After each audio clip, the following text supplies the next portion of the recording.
Hello, welcome back to RDLP. I am your Prince of Play, Solon, and we are still playing the Reject Demon Toko. This is Chapter 0, Prelude, which is just a great convoluted name. Like, there's levels of convolution that are like, oh, this might be a little too much, but this is like perfect amount. Chapter 0 and the Prelude. This has a lot of that, like, kind of Japanese, but totally Anglo-Saxon Christianity thing going, the same kind that you have in Bayonetta. And so I'm having so much fun looking at, like, all right, we got demons, we got angels, we got witches, and all of those things are just going cray. They're going every which direction of off-the-wall bonkers, and it's just been a blast to read through and partake in. We're almost at the end of this chapter, and so I want to see how things close. How do we set up before the beginning of the first chapter of the Reject Demon? It's super weird that we're playing like a prelude, the 0th chapter of the game, and that is our first thing, because it's like the whole point is that this is supposed to be the groundwork. This is the groundwork for a much bigger project. But the nice thing about it being chapter 0, and we kind of saw this with Dissys, what was it called? Dysfunctional Systems. Dissys, Dysfunctional Systems, which was also like a chapter 1 kind of thing, was that it's also a standalone story. The whole thing is just one big arc, right? And that is just so cool that that's how we can do our interactive fiction in this format, that from their early like creations as the kinds of like dating sims that we see as normally in this style, interactive fiction has kind of taken that and taken the sales models of episodic content and been like, we can build our own stories in huge ways, starting from the basic building blocks and then building up like a skyscraper.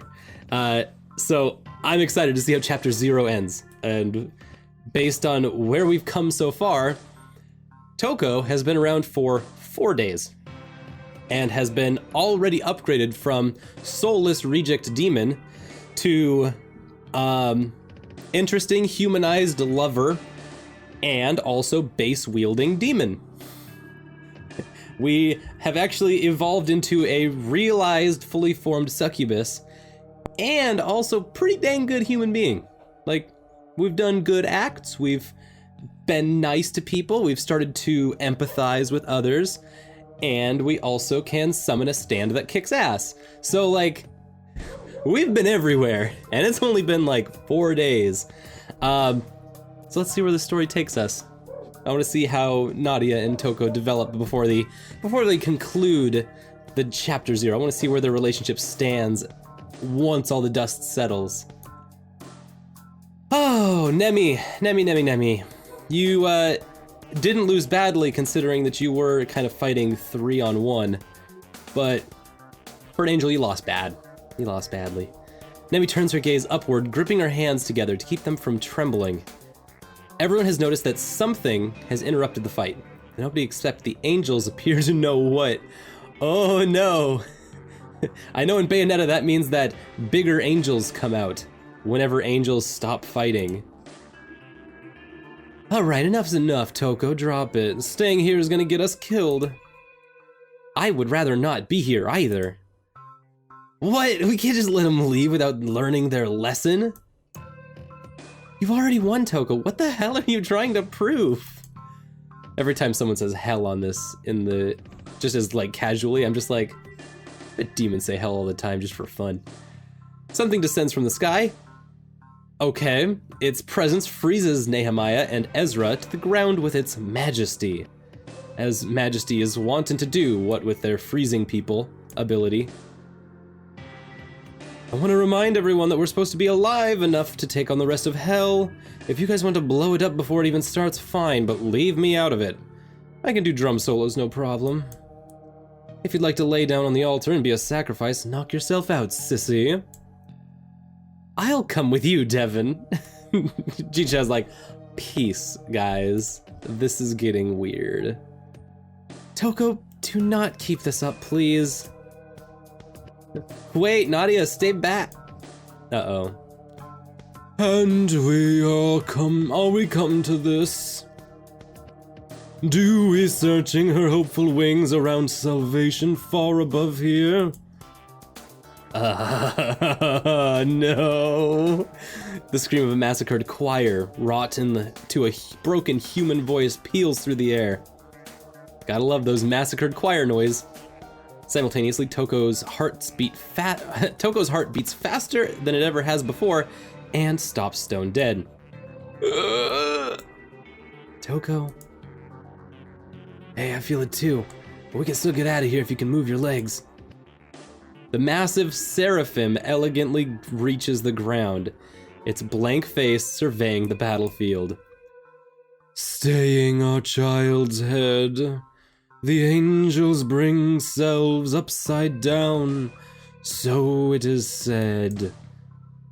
Yes, I screwed up pretty hard. I wasn't expecting that. She's stronger than she looks.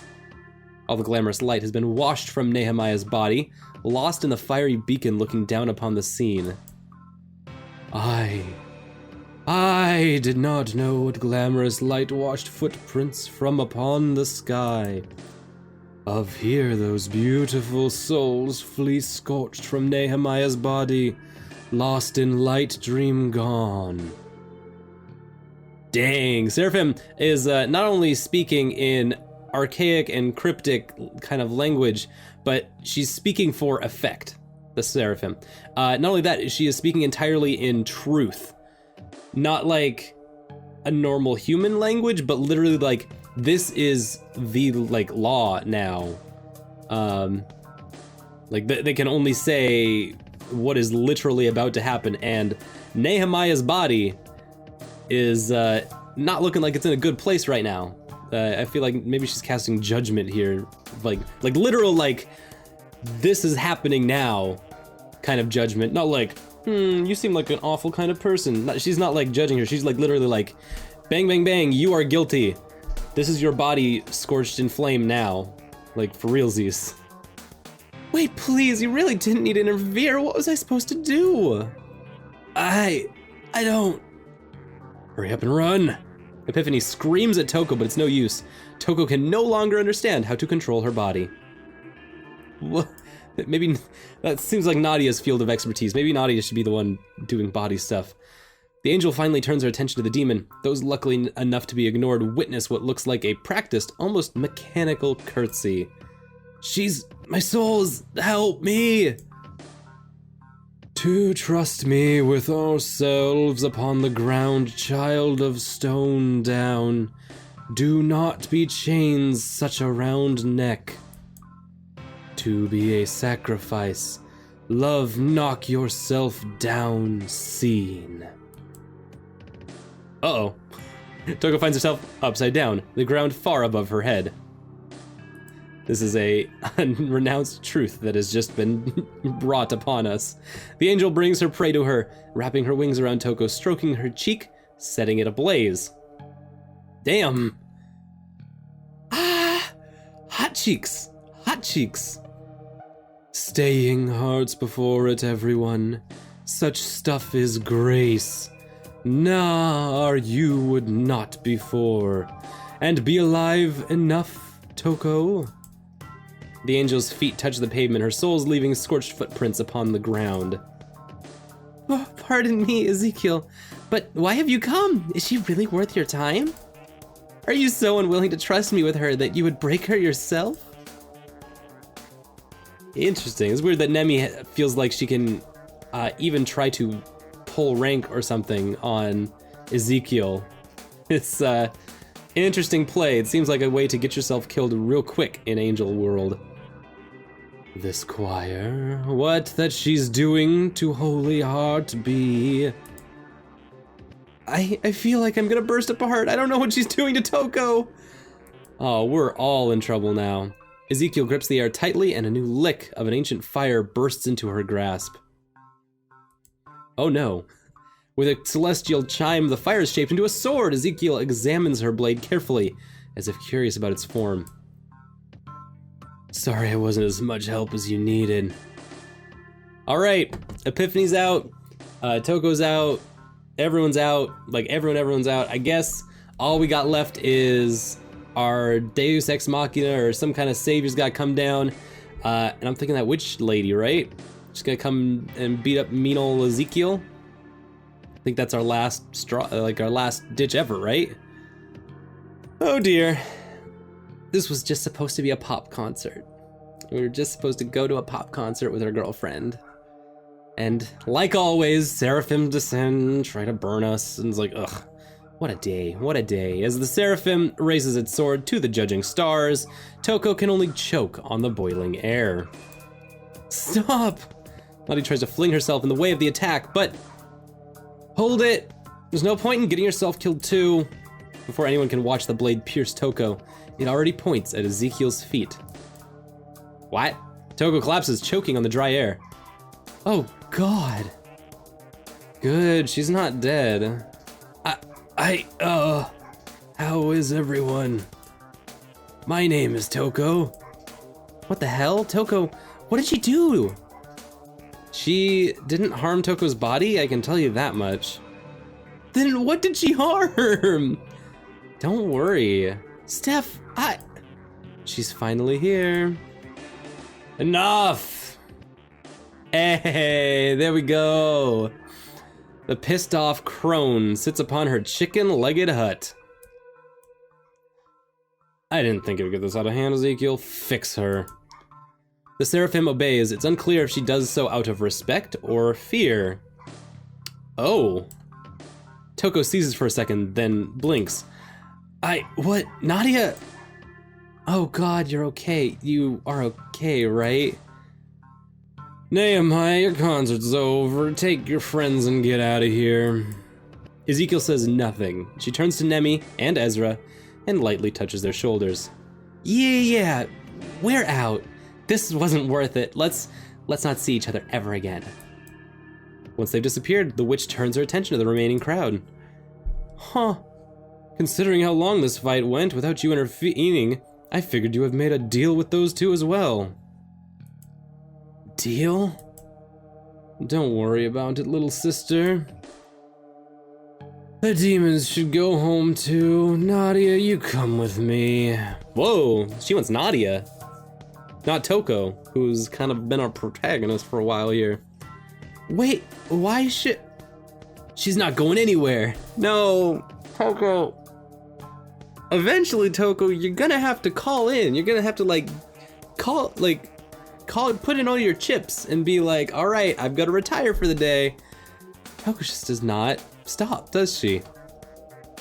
I didn't ask you, did I? You should come with us, Nadia. You, really need to. Us? You know her? Baba Yaga is my mentor and teacher. Okay. Yeah, we're in the witchening right now. It is for real. Teaching you what exactly?